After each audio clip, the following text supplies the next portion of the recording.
बिस्मिल्लाहिर्रहमानिर्रहीम। अस्सलाम वालेकुम दोस्तों, कैसे हैं आप सब। मेरा नाम है सोहेल अनवर और आप देख रहे हैं मेरा channel kitchen for lucky peoples. तो मेरे अजीज दोस्तों, आज मैं आपके लिए रेस्टोरेंट स्टाइल के बहुत ही बेहतरीन किस्म के बीफ पाई की रेसिपी लेके आया हूँ। कुछ टिप्स एंड ट्रिक्स के साथ मैंने इसकी रेसिपी बहुत ही आसान कर दी है, जो आपको इंशाल्लाह बहुत पसंद आएंगे। बस करना आपने ये है कि रेसिपी को एज इट इज फॉलो करना है जैसे मैंने बनाई है। ये दिखने में जितने खूबसूरत लग रहे हैं, खाने में उससे ज्यादा लजीज है। इंशाल्लाह आपको ये रेसिपी बहुत पसंद आएगी। तो आइए सीखते हैं किस तरह बनते हैं बीफ पाए मेरे अंदाज में।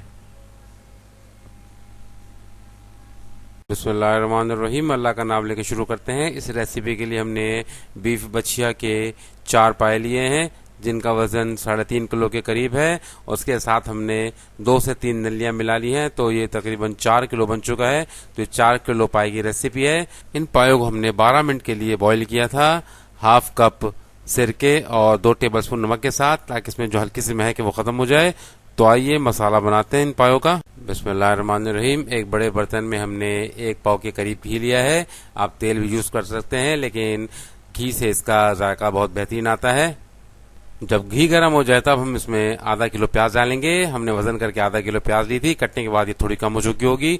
आप आधा किलो प्याज में स्लाइस में कटी हुई डालेंगे और से ब्राउन होने तक फ्राई करेंगे। बिस्मिल्लाहिर्रहमानिर्रहीम, इस रेसिपी के लिए हम जो मसाले यूज कर रहे हैं उसमें 2 टेबल स्पून के करीब लाल मिर्च, 1 टेबल स्पून भरकर हल्दी, 2 टेबल स्पून भरकर धनिया पाउडर और 2 टेबल स्पून भरकर नमक है। पाई के सालन में ये क्वालिटी होती है कि अगर इसमें कम मसाले डाले जाएं तो इतने बेहतरीन बनते हैं। जितने कम मसाले होंगे उतने पाए बेहतरीन बनेंगे आपके इंशाल्लाह। अल्हम्दुलिल्लाह, प्याज ब्राउन हो चुकी है। आप देख सकते हैं हमें ये कलर प्याज का चाहिए। अगर हम ज्यादा डार्क करेंगे तो पाए का कलर खराब हो जाएगा।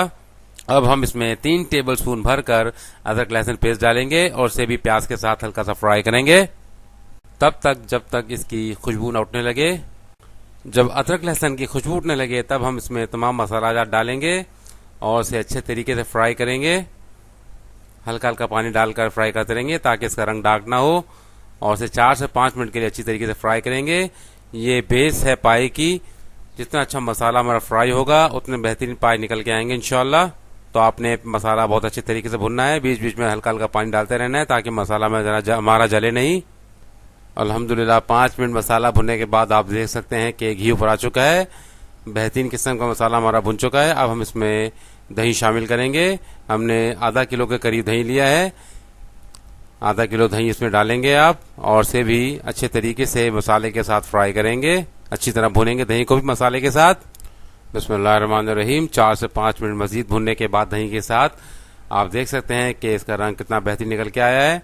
अब हम इसमें पाया शामिल करेंगे। बिस्मिल्लाहिर्रहमानिर्रहीम, तमाम पाया हम देग में शामिल कर देंगे। अब एक बहुत ही अहम स्टेप सामने आया है पायों को भूनने का। इसे मसाले के साथ तकरीबन 20 से 25 मिनट के लिए भूनना है। ये बेस अगर आपकी बेहतरीन बन गई तो इंशाल्लाह फिर आपको कोई परवाह नहीं, आप इसे 4 से 5 घंटे के लिए छोड़ सकते हैं फिर आराम से हल्का पकने के लिए।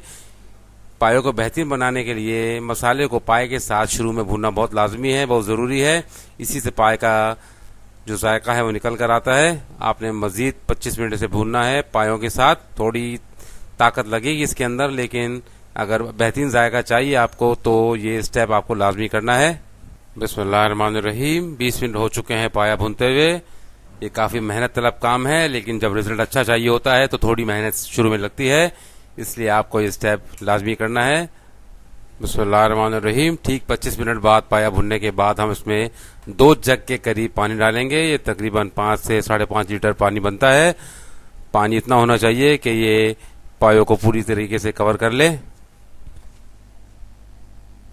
पानी डालने के बाद आप इसे हल्का सा मिक्स करेंगे और इसे तब तक उबालेंगे जब तक पाए में अच्छे तरीके से बॉईल ना आ जाए। आप ढक्कन इस वक्त नहीं लगाएंगे बिल्कुल भी।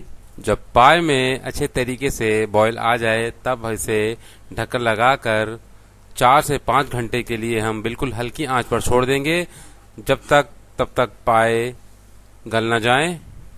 बिस्मिल्लाहिर्रहमानिर्रहीम, अल्हम्दुलिल्लाह, पाए को पकते हुए तकरीबन 6 घंटे के करीब हो चुके हैं और ये 6 घंटे हल्की आंच पर इसी तरह बॉईल हो रहे हैं। हमें उम्मीद है कि इंशाल्लाह पाए गल चुके होंगे। चलिए चेक करते हैं पाए। अब हम पाए से एक बोटी निकाल कर चेक करते हैं।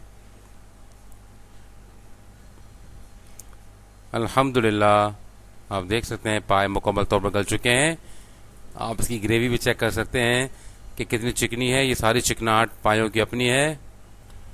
बिस्मिल्लाहिर्रहमानिर्रहीम। अब हम उन मसालों की तैयारी करेंगे जो सालन में खुशबू पैदा करेंगे। सबसे पहले हम 1 टेबलस्पून के करीब काली मिर्च डालेंगे साबुत हावन दस्ते में।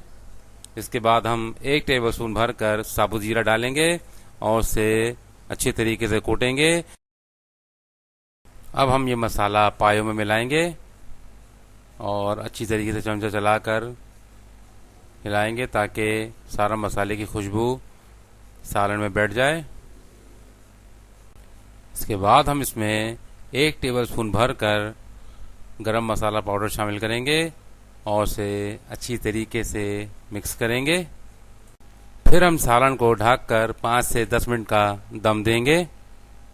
बिस्मिल्लाहिर्रहमानिर्रहीम। अल्हम्दुलिल्लाह 5 मिनट दम देने के बाद आप देख सकते हैं कि पाए तैयार हो चुके हैं। इस पे आप रोगन चेक कर सकते हैं कि रोगन ऊपर आके हल्की सी पपड़ी सी जम गई है। इसका मतलब है कि पाया अच्छी तरीके से पका है हमारा। ये रोगन बता रही है कि हड्डियों ने पूरा रस अपना छोड़ दिया है। आप देख सकते हैं कि पायों का टेक्सचर, इसका कलर, इसकी थिकनेस सब कुछ बहुत बेहतरीन है। ऐसी थिकनेस, ऐसा कलर, ऐसा टेक्सचर आपको सिर्फ स्लो कुक में मिलेगा। अगर आप ये रेसिपी प्रेशर कुकर में बनाएंगे तो इतना अच्छा रिजल्ट आपको नहीं मिलेगा। स्लो कुक में ये बहुत बेहतरीन बनते हैं, इसका जायका निकल के आता है। आप इंशाल्लाह जब ये रेसिपी ट्राई करेंगे तो हर कोई आपकी तारीफ करेगा।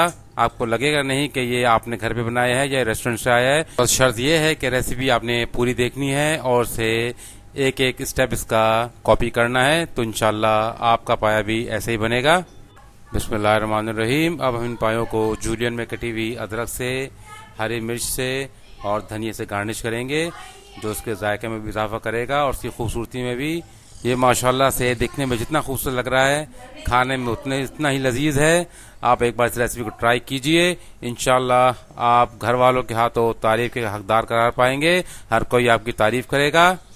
हम उम्मीद करते हैं कि हमारी आज की रेसिपी भी आपको बहुत पसंद आई होगी। तो हमारे channel kitchen for lucky peoples को लाइक, शेयर और सब्सक्राइब कर दीजिए ताकि हम आइंदा भी आपके लिए इस तरह की बेहतरीन रेसिपीज ला सकें।